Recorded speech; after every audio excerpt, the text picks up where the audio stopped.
大家好，我是圣经小牧师。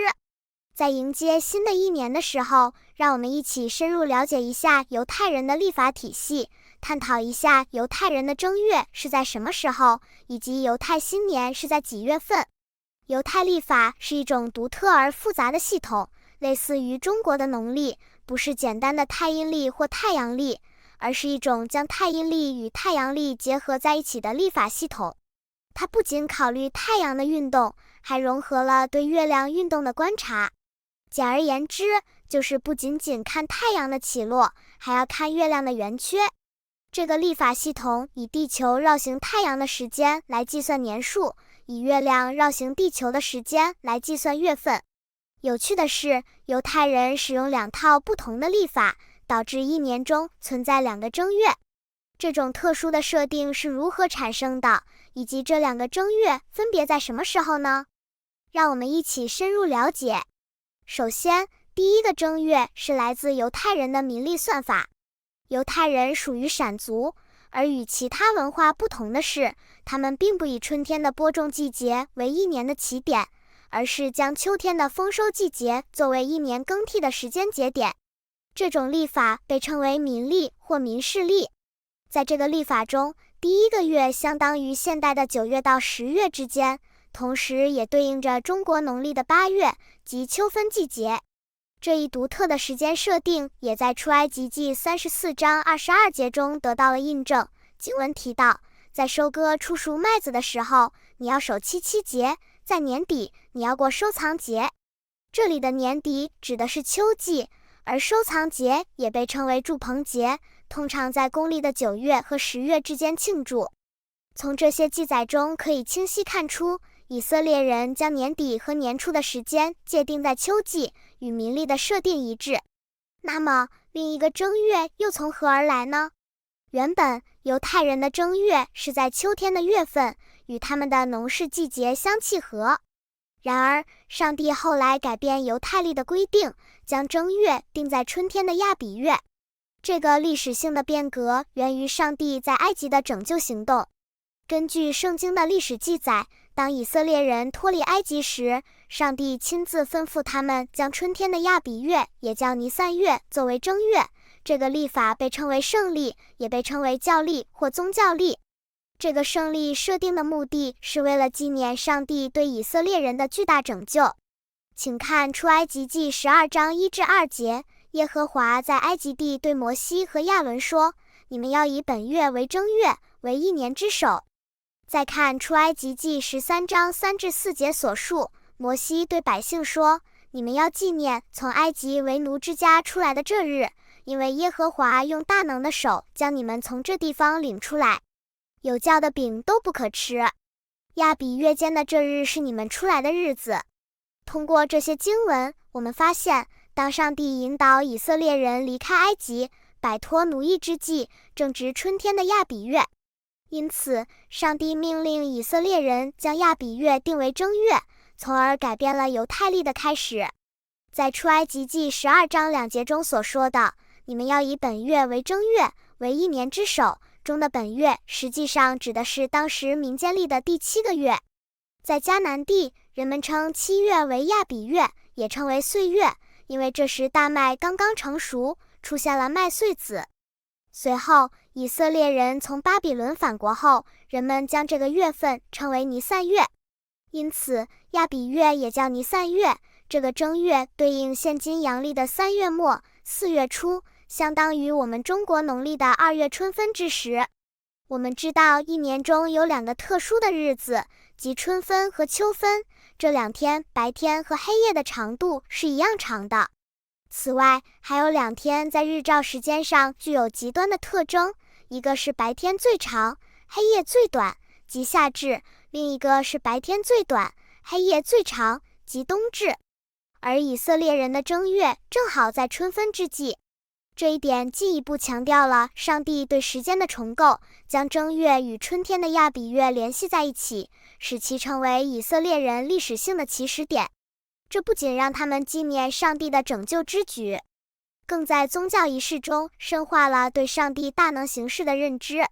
申命记16章1节进一步强调，你要守亚比月的节期，庆祝耶和华你上帝的逾越节，因为耶和华你的上帝在亚比月的一个晚上，把你从埃及领出来。所以，上帝让以色列人在他拯救他们出埃及的那个月亚比月守逾越节，让以色列人能够纪念上帝的大拯救。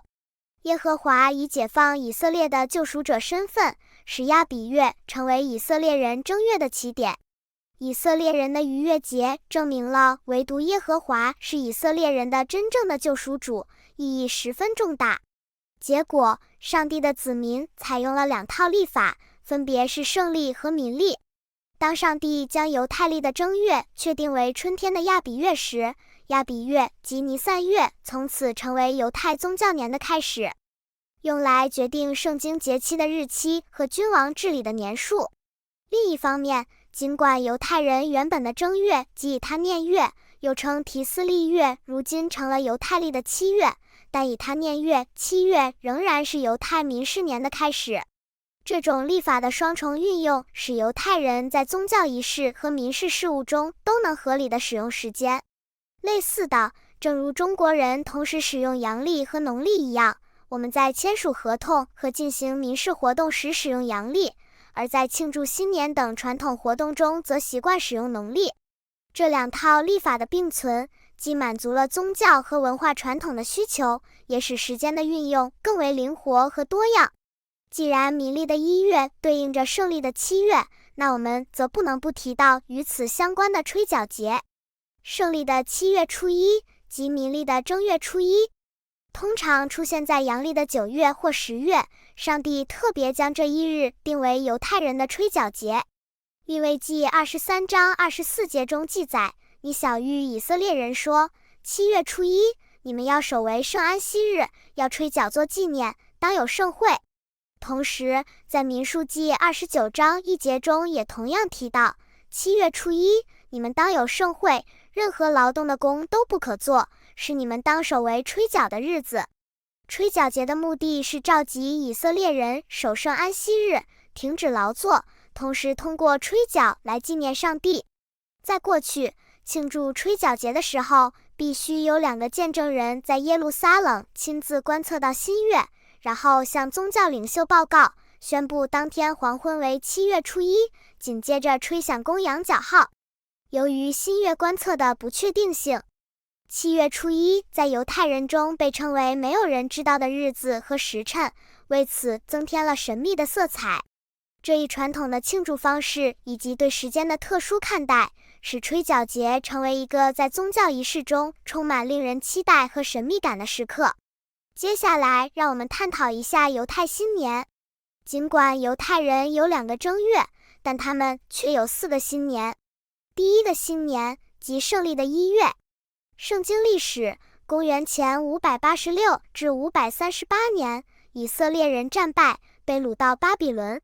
这一段时间称为被掳时期。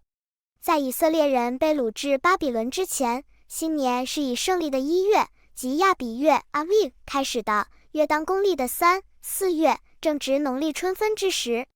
然而，在被掳后，亚比月被改称为尼散月 Nisan。第2个新年就是民历的1月。是的，除了圣历的正月尼散月，以色列人还将民历的正月，即圣历的7月初1，也就是吹角节的日子，定为新年。这一民历正月以他念月后来被称为提斯历月 Tishrei， 大致相当于公历的9、10月。这个在吹角节庆祝的犹太新年被称为 Rosh Hashanah。然而，圣经中并没有关于犹太新年 Rosh Hashanah 的具体记载。在圣经中提到的年初 Rosh Hashanah 一词仅出现在以西结书40章1节，但也只是指的年初，而不是像犹太新年 Rosh Hashanah 这样的节日形式。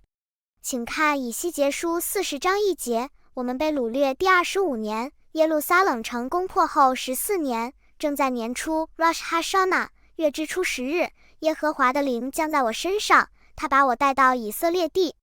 令人惊讶的是，在圣经的其他部分都没有提及犹太新年的存在，更谈不上要庆祝这个节日。我们发现，犹太人称7月初1为犹太新年，似乎是以色列渔民从巴比伦被掳回归耶路撒冷以后才开始流行的。自从被流放至巴比伦以后，犹太人已经习惯性地跟随巴比伦的民间传统，在秋天与吹角节 Yom Teruah 一同度过跨年的时刻。因此，犹太历的正月初一和7月初一都是犹太新年，只不过正月初一是犹太宗教年的开始，而7月初一则是犹太民事年的开始。所以，犹太新年一个在春天，一个在秋天。目前，犹太人通常使用民历，也称为犹太国历，其中提斯历月胜利7月的第一天成为犹太新年，同时也是以色列国历的版本。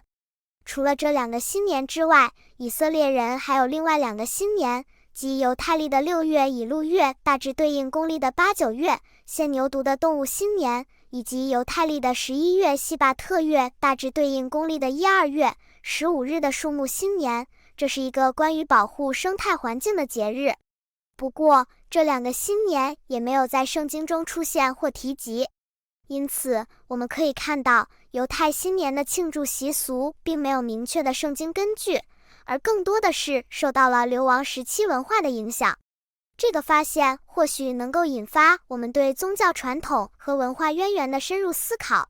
尽管如此，在探讨犹太历的正月和新年的纷繁历法中，我们不禁感叹上帝赋予以色列人的丰富文化和传统。犹太人以其独特的历法体系，将时间与信仰紧密相连，通过各种节日庆祝，见证了上帝在他们历史中的关键干预。让我们珍惜并学习这个古老而又充满智慧的历法，以期更好地理解上帝的计划和神圣的时间序列。愿在新的一年里，我们都能在上帝的恩典中蒙福，迎来属于我们的新时代。愿大家在新的一年中得以感受到上帝的慈爱与引导，每一刻都充满喜乐与平安。愿你的心灵在信仰的指引下得到滋养，生活中的挑战得以克服。在这个新的开始里，愿你与家人朋友共同分享着生活的美好瞬间，共同见证上帝在每个日子里的奇迹。谢谢大家。